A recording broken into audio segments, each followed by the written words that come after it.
What's up? Back. Back. Here we go. We have a great guest on. Oh, you're echoing again, I guess. I think we're gonna have to buy you a new mic.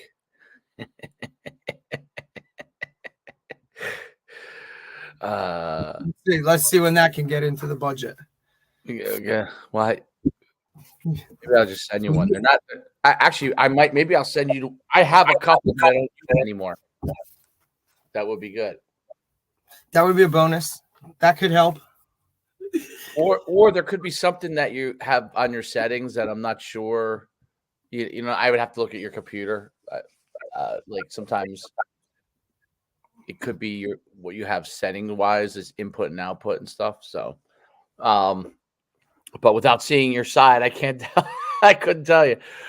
So we got a great guest on today. We're gonna have Tarig Holman from St. Thomas Aquinas, who is the head coach there. This will be his second year there. They had a lot of success last year.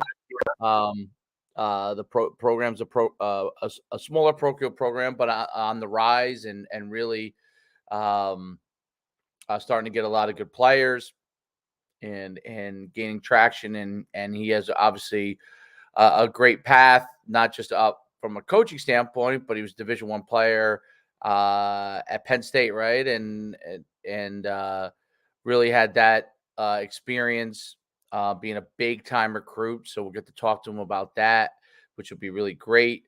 And what kind of his process was many moons ago, and how maybe that's changed over the years. I think also talking to him going from, I think he was mostly a public school coach until going to St. Thomas Aquinas. So that's probably a little different change. We'll find out, from him if it is, and talk more about that. But he has great experience. He's one of the leaders in the state from a coaching standpoint. It would be great to talk to him, not just about football, but, kind of how he approaches everything. Yeah, Coach has been around. I've known Coach for a couple of years now, since going back to North Jersey days when he was at Randolph High School. Been at a couple different spots. Always been successful in terms of whatever teams that he's been a part of. Like you said, coming from a lot of tradition in Randolph High School to play at the University of.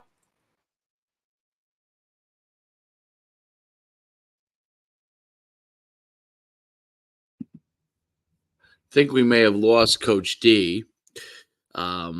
Technical difficulties for him, but yeah. So, Coach D's known him for a long time. We're excited to talk to Coach when he gets on.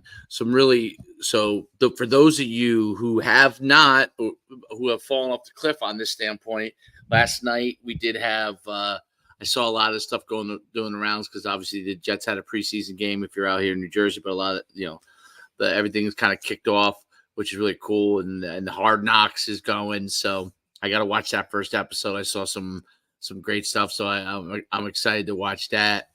College football's not too far away. I think 3 weeks before we start games. High school probably pretty much the same thing. So it's going to be pretty exciting season, especially interesting to see with NIL and transfer portal how this has really affected a lot of teams. We'll get to see the effects, good, bad, and ugly, of all of those different things from a standpoint of Coach D on the call. Are you on the phone? Yeah, my connection issues messed up, but he just texted me and said his hot water heater blew, so he's not even gonna be able to come on. So can you come on just from your face? I'm gonna come back on from my phone. Yeah, cool. All right. Yeah. So it would be really interesting to see. How about that? That's the first time taking a call on the call. We're gonna really see. And unfortunately, we just found out Tarig Holman is not going to be able to be on the show, so that's a little bit of a bummer. But we'll carry on and I guess edit edit it into what we are going to be talking about, which we're going to talk a lot of college football here. Talk about what you need to be really doing to prepare yourself. And while you are myfootballcamps.com/D1 promo, make sure you check it out. And really get an opportunity to get yourself recruited. This D1 promo that me and Mike Farrow are doing is second to none. There's nothing like it in the world. And it is helping kids get recruited, get offers like nothing you have ever seen. This is the time right now, myfootballcamps.com/D1 promo. This is the time right now to get on there and really get yourself an opportunity to get recruited. It's a big, big deal. And, you check out me at coachschuman.com. If you have questions about the D1 promo, DM me. This is the time. Don't wait until your season starts as 2024, because then you are going to be up, what's creek, and you're going to be in all of a sudden, I got under recruited. Well, here I am telling you, this is your opportunity to not be under recruited. DM me, at Coach Schuman on Twitter. We just had a bunch of guys commit. Griffin Egan committed to Harvard. Our linebacker out of Florida, Cyrus Abu, just picked up his second offer now. And we have guys left and right that are Carson Rauner, quarterback, just committed to Holy Cross. So, I mean, it's just one after another. And the mistake that people think is that I need 50 offers. No, you need a few. Yeah, you need one. That's really all you need. But that's what we're looking to do. Like, you get yourself that exposure. It's going to make all the difference. It's the opportunity that you need. So check that out. I got Coach D back on the cell phone. First time. Welcome, first time caller. Well, listen, I guarantee you the mic action sounds better probably, and I don't have any echo, so obviously it's something to do with something with your whatever. Yeah, I mean, it's probably settings. Like I said, as we grow and do stuff, like I would like to, you know what I mean? Like, I have a mic for you. A mic would be good. Like, that stuff would be good as we grow and do. I mean, look, we kind of started this kind of just like, hey, let's work with what we got. And now, as we get a little higher level, right, maybe start to get some different types of people on, I think we can kind of grow and go like that. But it definitely sounds better. But, Coach, I'm glad you were mentioning the D1 promo, because like you said, these guys now, this is time. The time is now, right? Like, you're starting to get into your seasons. You're going to start having more tape, whether it was or whatever. Now's the time, because these college coaches, they're worried about their seasons, but the recruiting aspect of it never stops. So that's just something that continues to grow. So guys, don't wait too long to jump into it, because I'm telling you, with the stuff that we've seen from the guys that have participated and done it, once they get that first one too, with our help, then it's just kind of just keeps continuing to go and go and go. So definitely something that guys need to look at and jump on. If they have questions, like you said, they can message you and kind of ask them, and you'll answer them and be good to go. So definitely something to look into. There's no doubt about it. It just makes a huge difference. Like, I did a post. I can't remember if it was Braden Kelly was the last post I did, but whatever the last post I had just done, and within 3 hours, it was over 10,000 views. Right. And it ended up being like 25,000.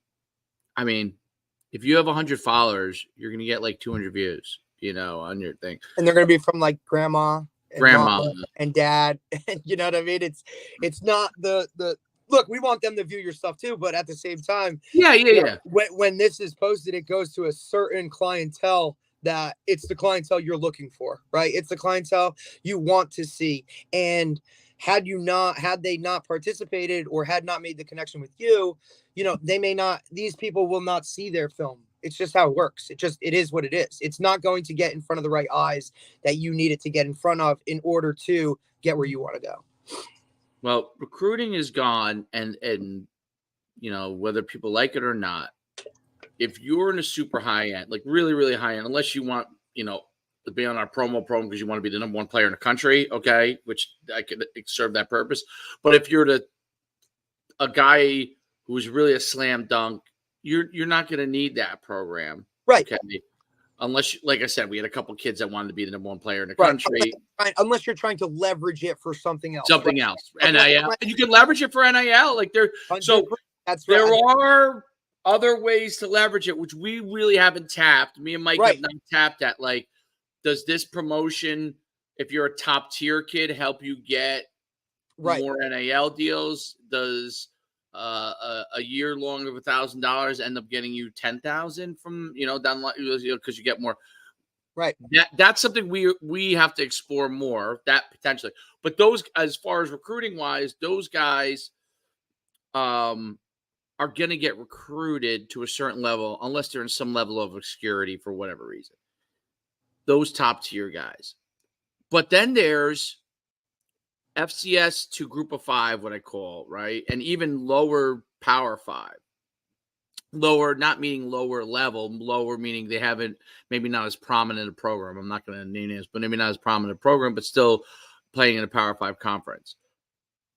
Those players, which is like every year, I don't know, between all the grade levels, what are we talking? 12 to 15,000 guys at least, that are between each grade level. Those guys really have to work to get their name out there, because of those 12 to 15 that maybe they get the scholarships in each one of those classes, or it's like 3,000 or 4,000 each class. Of those guys, it's probably about 100,000 players that are all within range of each other of those 12,000. And I don't know if that makes a ton of sense. That's what I was trying to kind of figure out the best way to say it. But there's a pool of 100,000 players fighting for the FCS, lower FBS, group of 5, lower Power 5 conference schools, right? 100,000 players, and let's say there's 12,000 or 15,000 spots between each class, freshman, sophomore, junior, all of them together. They're all pretty close. People don't realize that.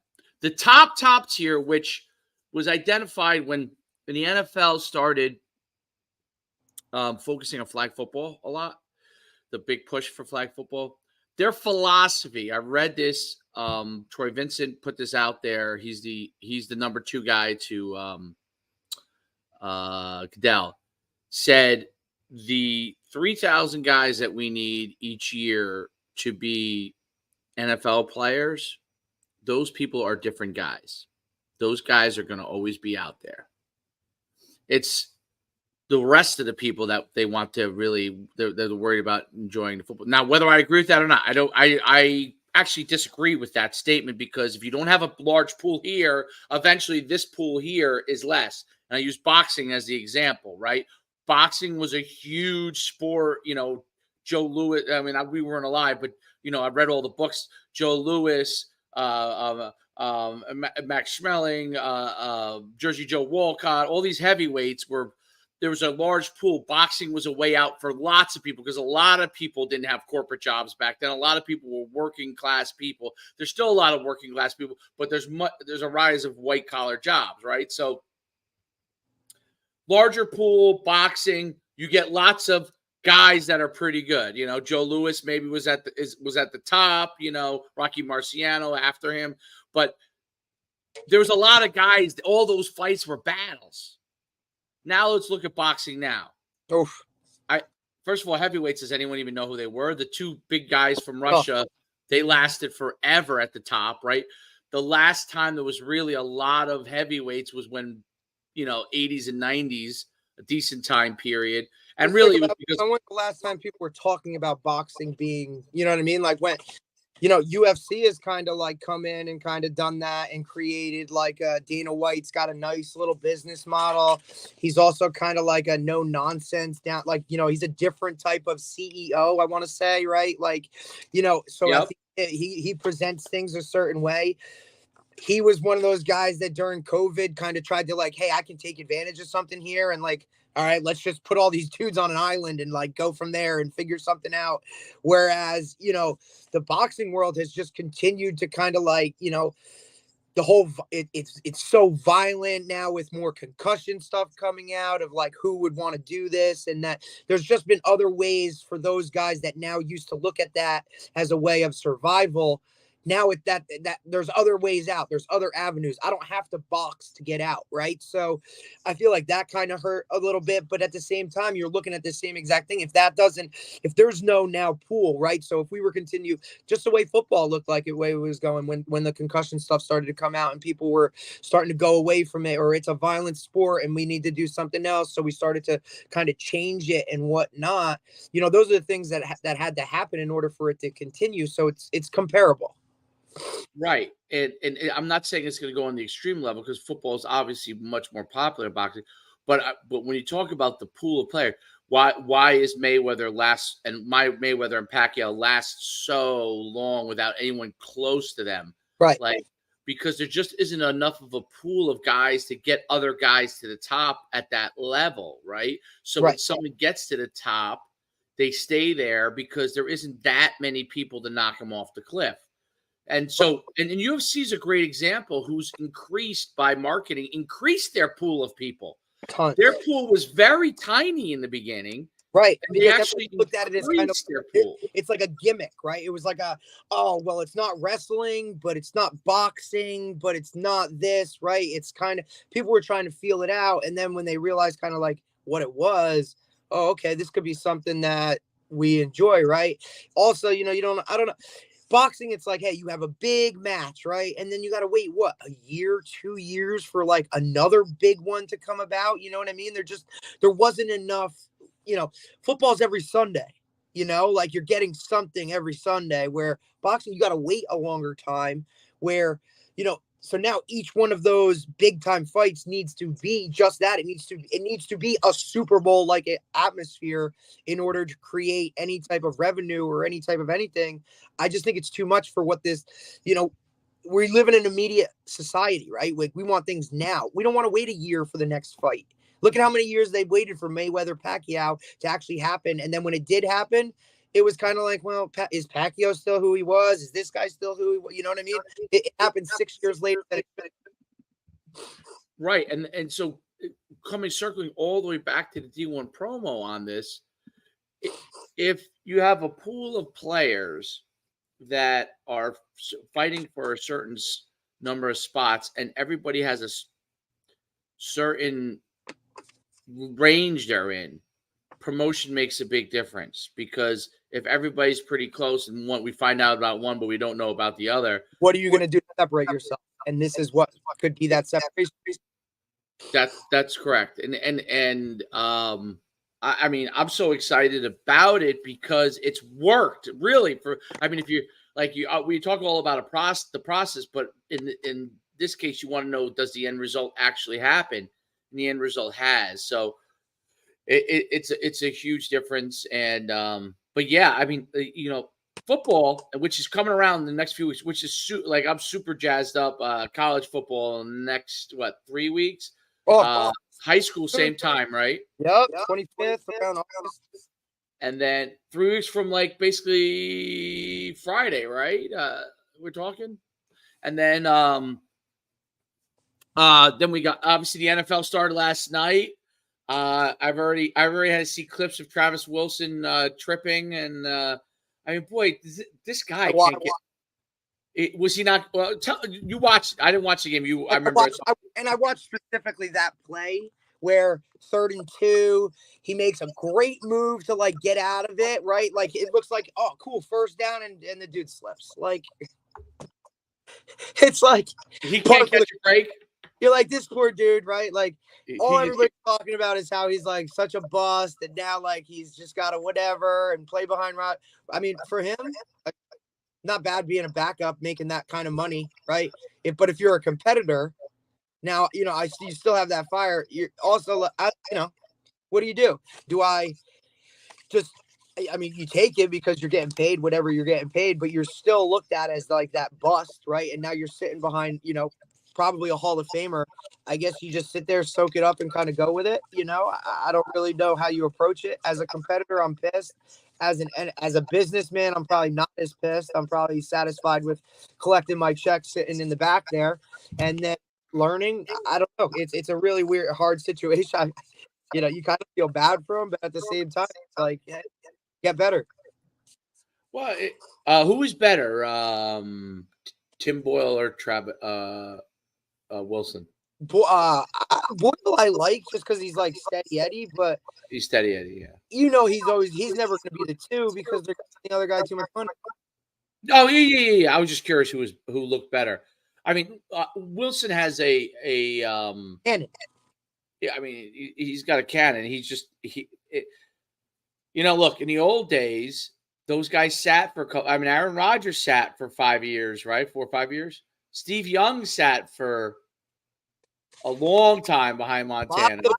That majority of those guys sat because it was, hey, this is an investment, right? Like this isn't, we're down the road. We got to get this guy prepared. We're not just going to throw him to the wolves. Peyton Manning was one of the very few guys that came in and started from day one and just, I don't know even how many games he won the first season. Not a lot. No, I'm curious. Did Elway start right away too? Oh, he might have because he was like, I'm not going here. If I don't go, I remember that. Baseball, right? Like he kind of leveraged. I feel like he was one of the first guys to say, "I'm not doing," Like no, like I'm not there. If I'm gonna get drafted there or whatever, then I'll play baseball. So he didn't start. Let's see. Elway joined one of the most highly touted. He was local. 82. Craig Morton retired in 82. So he was the backup. He's basically backup split time early on. Even he didn't start right away. He played though. He did play. There's something to right, like playing.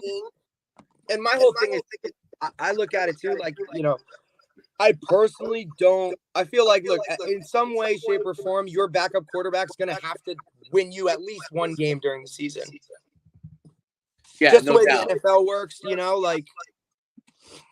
Well, I typed in Joe Montana. First I typed in Montana. I just saw a beautiful picture of Montana, which is where I'd rather be right now. But yeah, it looks a lot nicer than Jersey. I'll tell you that. I mean, although it's been nice out this week. Gorgeous. These guys are spoiled. If you're in camp in the weather that happened this week, that's nice. Now, last week with some humidity, no. Montana, did he start right away? Montana did not start right away. I was just curious. A year and a half in, he became a start. I'm just curious. In the old days, like I'm sure Johnny United started right away because there probably wasn't anybody else. Some of those guys in the early years, right? But like when it started to get a multitude of quarterbacks, I feel like a lot of guys, that 70s, 80s, maybe the 90s have probably started to change, is my guess. Yeah, like Troy Aikman, did he sit? I don't think Troy Aikman's. That's a good question. Troy Aikman. I know I think I know he struggled when he came in. Troy Aikman.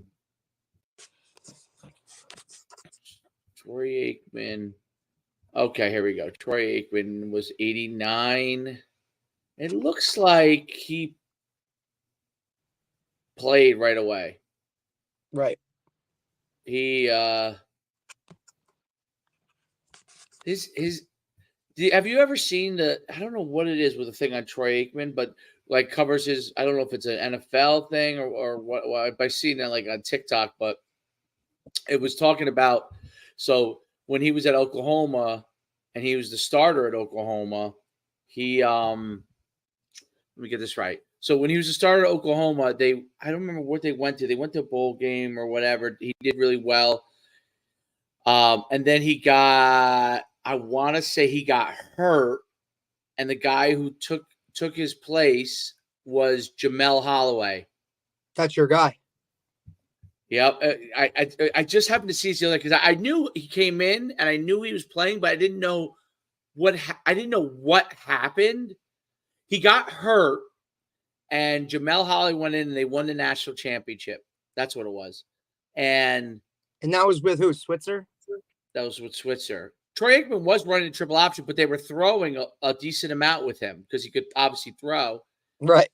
And Switzer called up in the offseason, the UCLA head coach and said, I have a guy and he's a star. And he was skeptical because he said most of the time when people call him up, like, well, back then for a transfer, it's like it's a headache. It's they're just they're lying because they just want to get rid of this guy. They're not telling the truth. But he said, I'm telling you, this guy is a first round draft pick.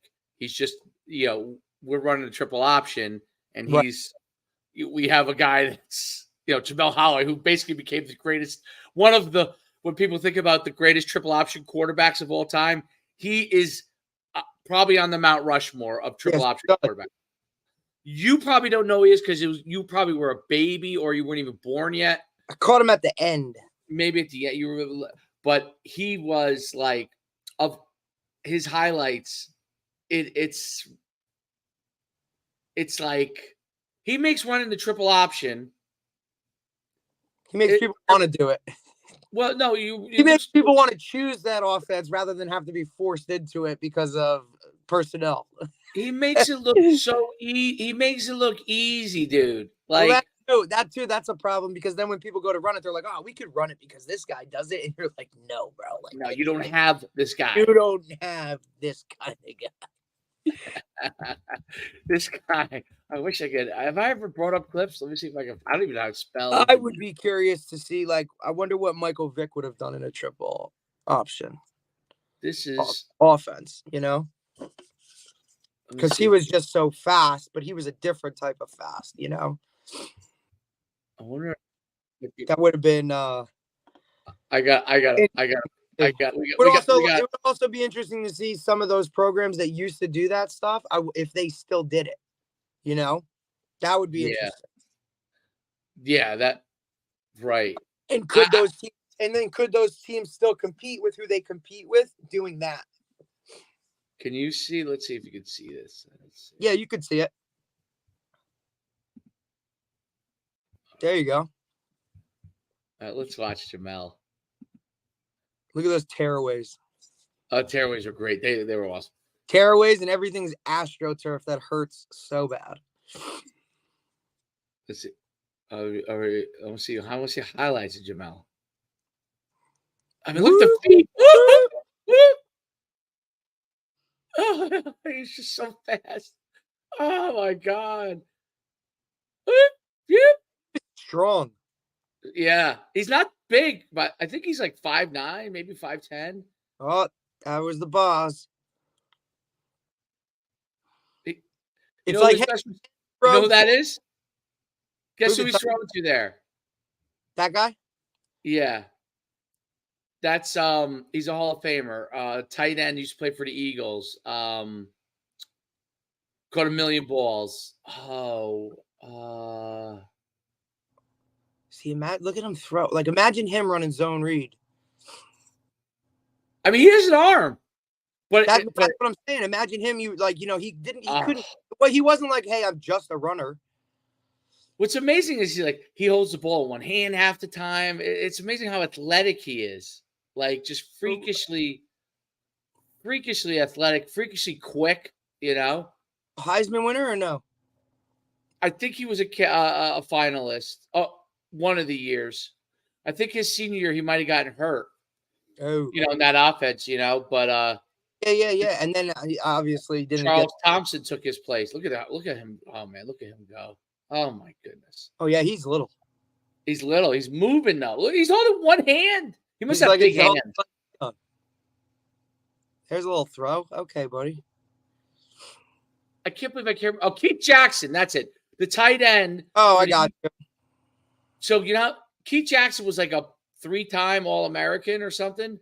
Right. But guess how many catches Keith Jackson would have in a year? It'd be like 10, like 11.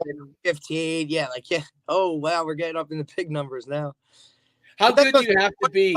Imagine, you take a quarterback like him, put him in the backfield, and now you're running like all your zone reads with all your RPOs. Like, really? The only analogy watching him run that he does remind me of is like a Kyler Murray kind of deal. Yeah. You know, like I 'Cause guess Kyler he's- Murray was He's tiny back. like that. It moves. He always has the ball in one hand. You know, Kyler would have it in one hand. A little bit, right? Like when he's scrambling, he don't tuck it. He just kind of leaves it out there, kind of letting it go. It just shows you the evolution of the game, though. You know what I mean? Because now most guys nowadays are telling this guy, go play receiver. Well, yeah, because if he throws a good ball though, phenomenal. Yeah, no, you're right. They are, or maybe he's a running, maybe like a slot or a running back. And actually, the truth is, in today's offenses, probably that's where he should be. You know, so. Yeah, that guy in the slot that can run jet sweep, that can catch those quick passes, right? Get the ball in his hands and kind of wiggle and make moves and go, right? Like, be an athlete. I think he someone like him had no chance of being a pro back then because back then, not at the quarterback spot, right? Like they would have firmly made him change positions. And I think he was probably an option quarterback his whole life. And I bet you the whole time that was to go to running back would have been hard. And the slots weren't a big deal back then. He didn't do anything. So, today's game, he would be like a Wesley Walker, a Tyreek Hill. Well, Tyreek plays all over, but because he's so fast. But like an Edelman, like he can move around, slot. You know, even like Devonta Smith from Bama a couple years ago, little guy, right? Like he can do what that guy does and just bounce all over the place. But offenses weren't geared like that. Like you use the tight end more than you use the slot receiver. Yep. No, you're right. It was like a tight end. I think there was one. It was a flanker, probably. I bet you. What did they do? Was it a flanker or was it maybe it was a true X? I guess. Sometimes. No, I feel like they were double tight end. Were they double? Were they double tight end? They must have been double tight end. I think everybody tight. Or maybe they were. Or maybe I heard that's your new offense. What's that? I heard that's your new offense. Too tight. Well, it's default, my offense. Yeah, too tight. But think about that, right? Like, if you first off, you rarely saw somebody in like 4 wide or 3 wide receivers, right? And then if it was, you just took like a tight end and put him out there in the slot, or you took like your fullback and you put him out there, just kind of lined him up and was like, hey, they weren't really doing anything. But now you look at it like that guy's pivotal, and like most sets are 10 personnel. So you're talking about working with an entire different, I'm sure there's a lot of guys that go back and said, man, if I would have played today, I would have been this, or I wouldn't have played because that position doesn't exist anymore, Well, the running backs are very upset. Not very happy human beings. I saw another thing where a guy was like, I know what it was. It was Ingram. I saw a video by Ingram. Ingram said, Ingram's no longer in the league, right? No, are you talking Mark Ingram, like Bama? Yeah. Like Heisman winner? Yeah. Yeah, no, he's not. I don't think he's in the league anymore. He said he's probably salty as hell too, because he was like bounced out before. Probably he felt he should have been. Well, he said that he felt that he's going to encourage his son to play a different like quarterback or a different position or receiver or DB. Bro, just go play defense, and you're playing 3 defense, dude. You want to play? Go play defense and play 3 downs. Sorry, you got to work a little harder to get the recognition. You're not scoring touchdowns. I'm sorry, but I'm pretty sure that your name still gets all over Twitter if you have an interception or you have 10 tackles in a game. Playing like defense. Just opportunities are. I don't have to come off. Look, if I play receiver, how many times are you even going to throw me the ball? Maybe you're going to look my way 7 times a game. Maybe. Right? You're running around for the most part. 100%. You're doing stuff. So it's whatever. Yeah. Okay. I might have an opportunity to score a touchdown. That's great. You can make 3 tackles in 3 plays and you're already, you know what I mean? Like, why not? I don't know. That's just always, I agree with you. Defense, dude. And so like, I always lobby that way, but I'm just saying, if you want to get on a field and you want to play the most football you can, where you're actually a part of it, go play defense. No, it is amazing. People look at defense as like it's so funny when are we gonna do the little kid? are we gonna do offense today? I said, yeah, we're gonna do offense. I said, but most of the offense, like most of you guys are blocking. 10 of you are blocking. 10 of you are blocking on a play. Like on defense, you could all get to the ball, all of you.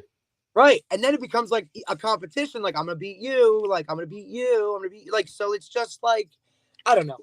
I don't know. I don't understand it. I love when I get the look like, man, you should play defense. And then you get that look. You're like, you get that look like, well, I want to play offense. It's the same reason when we do any of our showcases or anything. When we go one-on-ones, there's 450 receivers and there's 100 DBs. It's like, dude, like, you want to get a scholarship? Go do that, even half of whatever, and you'll be on the field, right? It's crazy to me.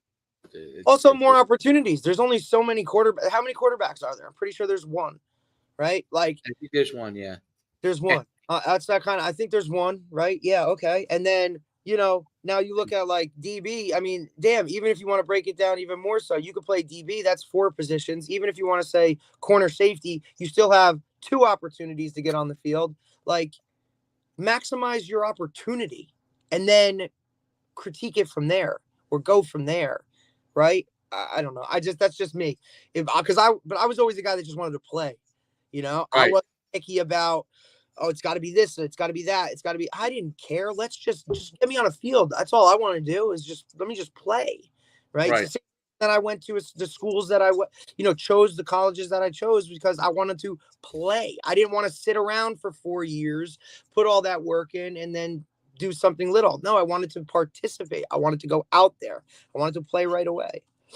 Couldn't stand sitting around. But I don't know. A lot of these guys are so up in their feels about, I got to be a receiver, I got to be a quarterback, I got to be this, that they just want to play that position.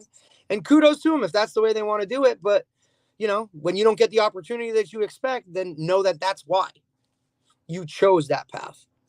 Yep. There's no doubt about it. What else we got going on in college? Any updates on the PJ Fleck thing? I haven't seen anything come out of that, really. That kind of got hushed real quick. I didn't even see it until you said something to me about it.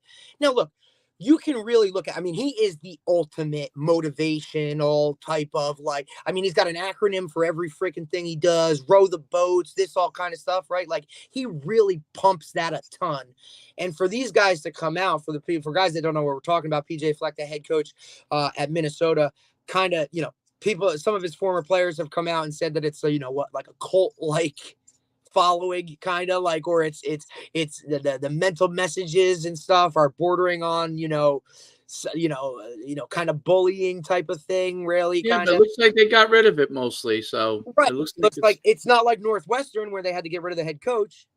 Yes, no, it's definitely not. Right. And I don't think it was anything like of that nature where there was hazing or any of that type. Some of his guys, I guess, at Minnesota just felt like it was, the motivational stuff was so like over the top. It was bordering on a certain way. Now, those guys that probably said that are probably guys that never took a snap. But I like that's my feeling about things. Is usually those guys that are loud about those types of things are guys that are not happy with their playing situation. Well, that's always the case. But if you're starting, you ain't sure as hell ain't saying this is like a cult. What would their so they it was something like, what would be their slogan for 2023? It's just because he's like a very, like I say, he's an acronym guy. He's always got a slogan. He's always got something, right? It's always like, row the boats or it's the same thing that Shiano does with his whole like chop thing, but he only has chop. That's it. This guy's got a motivational acronym for something, for everything. Well, he said this year they're poise. Their thing is they decided on poise, and then they we knew poise, control, balance in how situations. How can we get this message home? That's where the Poison band came into play. Poison. We can play that. Yeah, like anytime they're in the locker room, and if they don't have poise, they'll have poison in that locker room. They've all none of them want to listen to Poison, I guess. okay, okay. That's an '80s band. There's no way you listen to that group. Obvious, yeah. From how I know him from '80s movies. It's like, oh, Were they any Weren't they other like a hardcore? Aren't they like a hairband? Are they like a Guns N' Roses type of like along those lines type of thing? Like these guys with long hair and stuff. They're a hairband. That's what they are, right? Like a hair band. They're different than they were kind of like hair glam almost. Oh, Like a little like all right, let's get the education of metal. What are they? Were they considered metal? they were considered like that hairband rock. I don't know. Yeah, like that stuff was big. That stuff was. Let's see if we can find something good on these guys. Glam metal they called it. I can't believe that's Glam even metal. I was not really a fan, to be honest, as you would probably expect. But I do know all the songs because everybody was playing that crap. Well, anybody ever probably played. I do know them all, but it was like definitely it wasn't my thing. I can tell you that. There they are. Oh God, They look like girls to me. 100%. Yeah, they look like they're in like a whatever Simmons workout video. Richard Simmons. See, I knew him. A Richard Simmons workout. Yeah, everything's like everybody's in like their hair is all up in the beds, and it's like they're all in like these like I don't know leotards or whatever. Looks like they're going to like a freaking gymnastics meet. Richard Simmons. Let me see. Well, I remember Richard Simmons. Sweating to the oldies. Yeah, sweating to the oldies, right? But like he's the only guy I knew that worked out every single day and looked exactly the same. How did he never get any improvement? How did he never have any muscles or anything like that, dude? Like I don't know. How is that possible? I don't know. Apparently, I just always wonder that. How does someone work out like he worked out and never improve physically?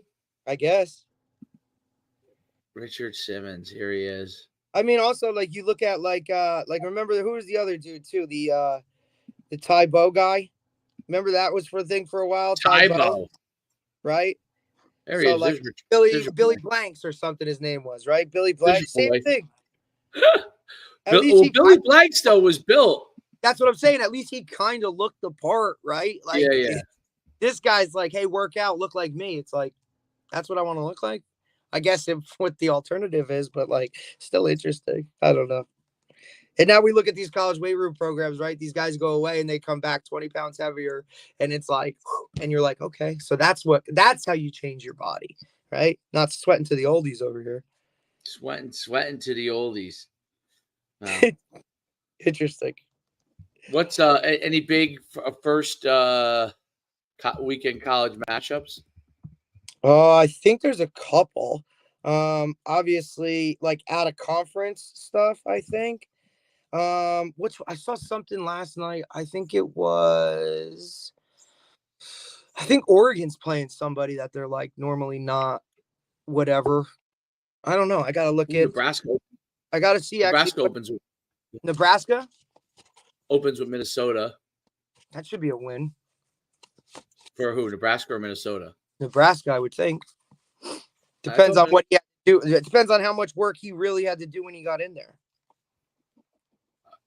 Yeah. Well, isn't Minnesota good though? I mean, I don't know. There's not that many. I don't see too many big matchups. The first. Florida State, somebody. TCU plays Colorado. That should be good. TCU coming off of a playoff appearance. And obviously Dion's going to have a lot of I almost like want to cry when I see these videos, dude. He's always out there in like a scooter. He's always gimping around. Like he literally has like 1 foot now. It's crazy. Did they have to do the surgery or no? Yeah, he had surgery. If you watch some of the stuff like I've seen over the last couple of days, I guess camp started or whatever. He's like on like a Paul Blart scooter, and he never has a shoe on it. Really? Yeah, like to that extent. Like he ain't out there like walking from drill to drill. He's like riding from drill to drill. Really? Yeah, it's a shame. It's really like it's kind of sad. That's crazy. Wild, right?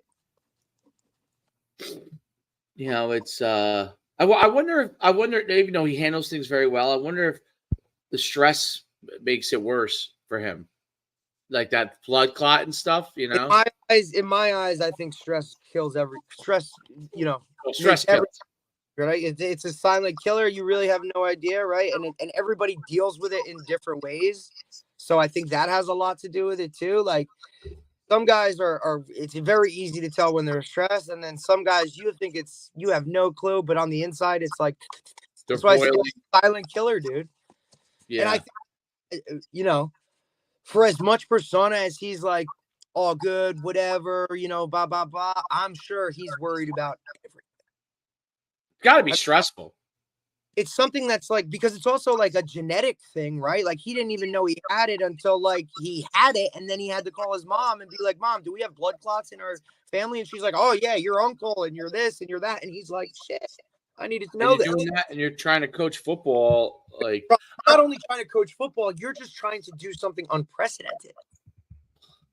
he tried to build a program. Build a program a certain way, being who you are, so you got to live up to that every day. Your kids are part of this whole process. So to me personally, when your family's involved in something like that, like I'm gonna give it a little more juice and pay, you know what I mean? Even more so than anything else. Like, but he's also got to rep now his brand. Did you see that he re-signed with Nike? Dion did. Yeah, so they're bringing back like his old school like turf shoes and stuff. I'm pumped. Wow, Bruce. Side of that stuff, right? Like, wow, it's interesting. Bruce, you know who Bruce Feldman is? Bruce you know, Feldman, order. Yeah, he said that he thinks that Dion's gone by 2024, meaning if it goes really well, he's out. If it goes really bad, he's out. So that he thinks that. No offense, the foot is a great. It's a great what? Like if it don't go good, it's a great. Like escape. Not that he's that person. No, but you know, you might say it's not worth it if it's not going well. If it's going like, well, you'll stick it out. Like, look, I don't need to do this. I tried something. My health's more important. Or then it can always be like, hey, if we could have, if I would have been healthy or something like that, right? But then if it goes good, it's also the same thing. Like, hey, this is going great. I'm going to leave it this way. I got to go because my health's more important. Well, he was saying that like if he does really well, he's moving on to another place. You think? You don't think so? You think that his health's he'll do this as long as he can, and then that's just it. I think yes, because I think this move in itself has been more than he was expecting. Like, I mean, I'm sure he expected whatever, but you can never really predict types. And this is at Colorado. Now he's going to go do it again and go to like a Florida State? I don't know, dude. I don't know if and personally, I think his health and being around with his family is more important than even jeopardizing that in the slightest. As it is, they're already talking like, hey, we got to take your foot. Like that's the next phase of this. He's 7 years older than me, so Dion's not young. He's 56. 56. Yeah. Then look, it's young, but it's not young. Well, to be out in the football field, right? Like Nick Saban's had how many hip surgeries or this or that? You know, like Kirby Smart. I didn't even know. He does. Oh, yeah, I believe Saban's had hip stuff already. Yeah. Absolutely. Oh yeah. But that's another thing. Like, people don't think about a coach's health? I love how you know all this stuff. You're right. He did have hip surgery. Dude. You're a good reader. He did have hip surgery. But I also like that. To me, I pay attention to that stuff because like when he's off, life of a college coach never stops. It's 365. It's 7 days a week. So, you know, when did Nick Saban? When did he have time to take off to get his hip done? Right, like. You got to. It's the same day deal. So he went in, they did it, and whatever. And I'm sure the second he came out of surgery, he was like, like, "Are you coming to Bama? Are you coming to Bama? Are you coming to Bama?" I just had surgery. And I'm tweeting or I'm texting you from my hospital bed. That's how bad I want you to come to Bama. Group text with coaches. His wife. Now, Miss Terry's probably pissed. Like, get off the damn phone, Nick. Like, we need to heal here. And he's like, no. This guy's a 5-star. I got to get him in the building. He's going to Georgia tomorrow. I got to make sure he's coming. He's on a group text with his staff. Make I sure also you saw guys another thing. You remember, all send a letter to so and so. right? What? Remember the wrestler Bill Goldberg, Yeah. ball dude, whatever. Mhm. Bama just offered his kid a preferred walk-on spot as a receiver, just Okay. to keep him from going to Georgia. Is like how they're spinning it. Like, there's no way this kid's ever gonna play at Bama. He's literally looks like a 5'8" wide receiver.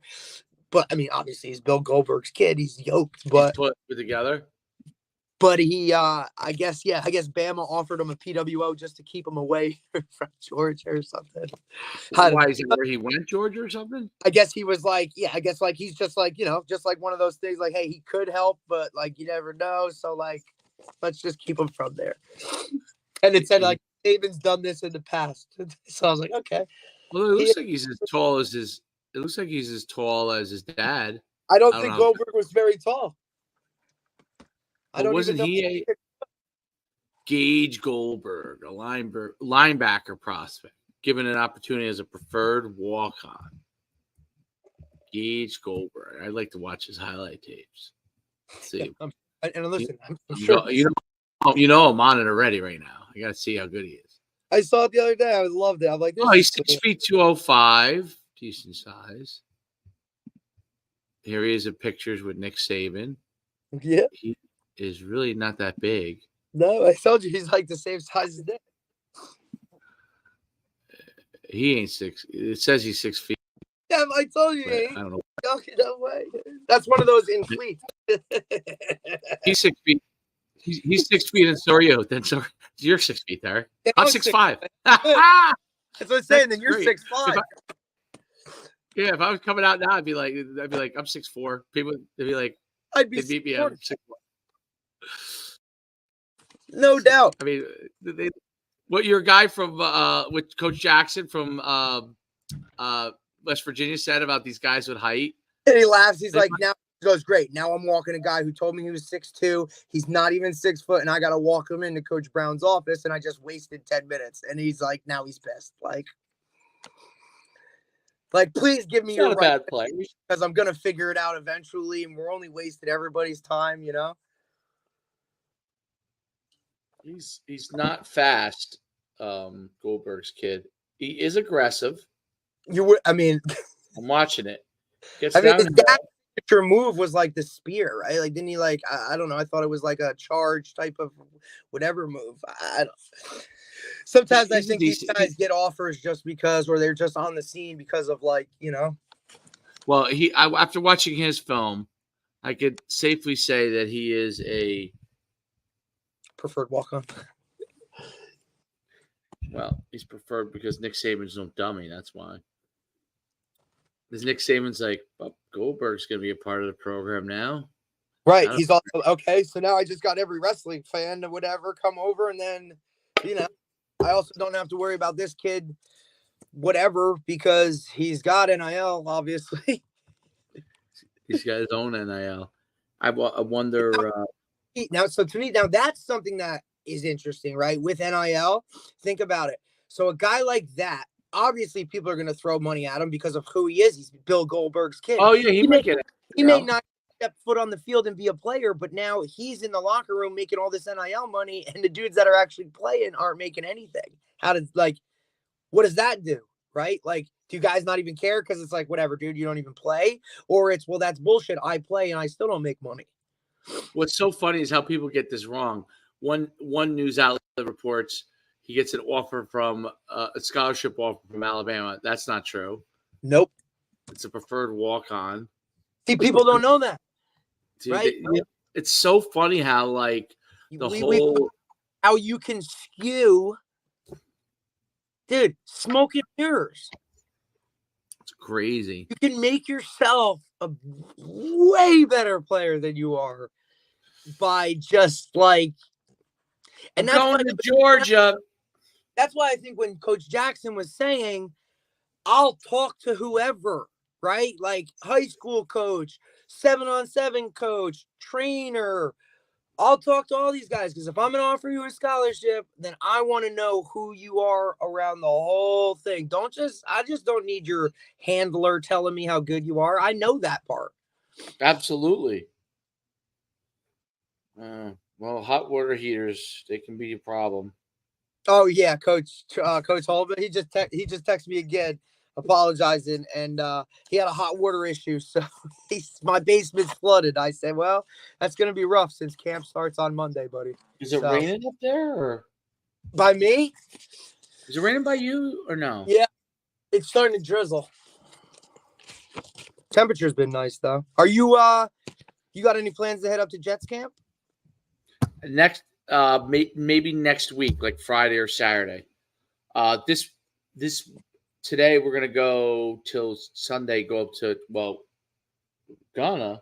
I don't know what the weather's like, but we're gonna go to Lake George for a couple of days, like Saratoga. Yeah. So jealous. Stay in a hotel and the Sagamore. Nah, I'm messing with you. I've stayed there. I've stayed there, but it's so hard to get in the summer. You can't get. It's too expensive for what you're getting. Unless I just love Lake George, bro. Yeah, we stayed in the Sagamore when Troy was. I remember. And we got a great rate because it was the year you weren't coaching. 21. No. So I think you were able to go later. Before that. It was the year. COVID year, maybe? It was the year I didn't coach. It might have been. Troy was a baby. It was the year. It was when we had Troy. So the first year. I remember you going there, and I'm like, oh, you're at Lake George. Like, Lake George is the best. Because my uncle's farm's 20 minutes from there. My cousin has a boat. My cousin has a boat. Right. We did stay there twice. The second time was like it was maybe after, right? We weren't coaching, but the first time I went was when he was first born. I didn't coach that year, and we got a great rate because when we went after the season, September, like after Labor Day. The most amazing time. People don't understand, like, it's and being down here when all the North Jersey people go back, right? And it's post Labor Day, like that 21 season where we didn't coach and we kind of just like floated around. Man, I'm telling you, like, to have an August and September, there's nothing like it. It's phenomenal, especially after being in it forever and just kind of like, okay, here comes August, here comes camp, here comes, the same dog and pony show, the same routine. That most underrated time, I think, in the Northeast is that September, first week in October. Because look, the water's still warm, right? Like I can still go out on the wave runner in late September and the water still be 70 degrees. The first frost hasn't hit yet. Like you're still out there. There's no traffic. Nobody's doing anything. All the prices and stuff have come back down because now the summer push is out. It's just great. Like going up to see a game at Army, Missy Stadium. Oh, right on the water. Nothing like that. Yeah. Great place to see a game. Atmosphere wise, phenomenal. I'm gonna try and go some games this year if I can.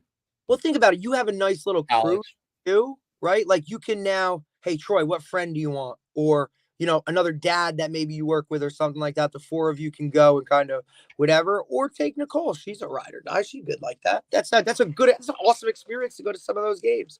I mean, you can go to any Rutgers game you want for free, pretty much. So I bet you I could go to any West Point game. Yeah, just call and ask. Yeah. Listen, we have a club that's. I wonder how they they have to now, even though have to cater to the club teams.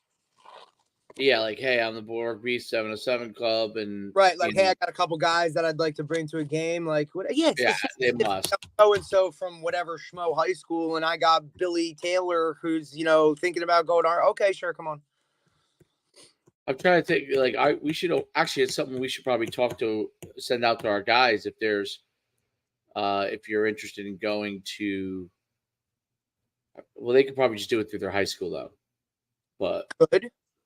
But if those guys aren't talking about it or taking advantage of it, yeah. High school coaches are worried about I got to win next week, not hey, I got to get you to Army on Saturday. Now those guys may call so we do it all. We see it all the time, right? Hey, so and so won't make Saturday film session because he's going here or he's going here. That's what Saturdays are for. That's why high school football is supposed to be played on Friday night. So that Saturday you can now go and visit whatever school wants you to be there. That's how it was posed to me. You guys have to get yourself a Murray for your staff. What do we need? Unless you already have. You need like a Brian. You know how Brian Murray helps? Was Nikki was saying DFO, that? Yeah, DFO behind the scenes. He actually hit me up yesterday. It was pretty funny. Oh, really? Yeah, he's like, heard you got some heard you got some nice heard you got two freshmen that look pretty good. I'm like, look, buddy, settle down, dude. Yeah, he was messing with me. He's like, keep those boys in house. I said, come on, dude. Like, really? Stay above the bridge, bro. Like, we're good. But he's just funny. But hey, I get it. Plus, they're coming down here to scrimmage. Why not? Take a shot. Are they? Who are they scrimmaging here? We're scrimmaging them. DePaul? Yeah, we have a quad. It's us, DePaul, St. Augustine, and St. Thomas Aquinas.